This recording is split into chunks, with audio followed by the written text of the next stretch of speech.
Hello everyone, welcome to all of you in new topic. आज मैं आपको cleavage divisions के बारे में बताने वाला हूँ और क्लीवेज और माइटोसिस के बीच में क्या डिफरेंस है वो भी बताऊँगा।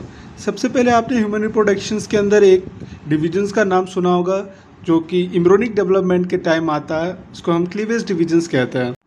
तो क्लीवेज डिवीजन अर्ली एम्ब्रियो के अंदर देखा जाता है, गैस्ट्रोला स्टेज तक होता है। क्लीवेज डिवीजन को हम सेलुलेशन, सेगमेंटेशन या क्लोज माइटोसिस भी कहते हैं। ड्यू टू क्लीवेज और unicellular zygote form multicellular embryo.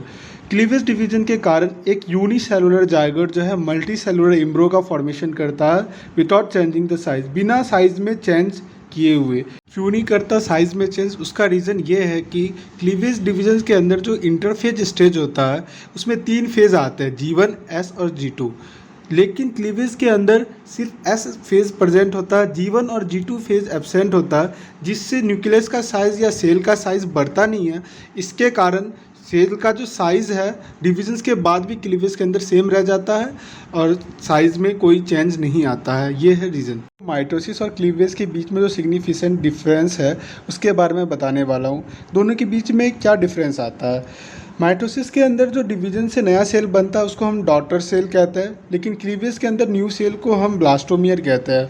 Mitosis के अंदर इंटरफेज स्टेज का तीनों फेज प्रेजेंट होता है, G1, S, G2, लेकिन क्लीवेज का इंटरफेज स्टेज जो होता है वो शॉर्ट होता है, केवल S फेज प्रेजेंट होता है जिसमें DNA का डिफ्रेंशिएशन होता है, बाकी G1 और G2 एब्सेंट होता है।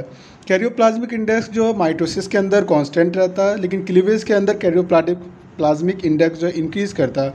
कैरियोप्लाज्मिक इंडेक्स होता क्या है? न्यूक्लियस अपन साइटोप्लाज्म के रेशियो को हम कैरियोप्लाज्मिक इंडेक्स कहते हैं। क्लीवेज के अंदर कैरियोप्लाज्मिक इंडेक्स इंक्रीज क्यों होता है? क्योंकि G1 स्टेज एब्सेंट होने के कारण साइटोप्लाज्म का साइज बढ़ नहीं पाता और साइटोप्लाज्म का साइज जैसे ही कम होगा तो कैरियोप्लाज्मिक इंडेक्स इंक्रीज हो जाएगा।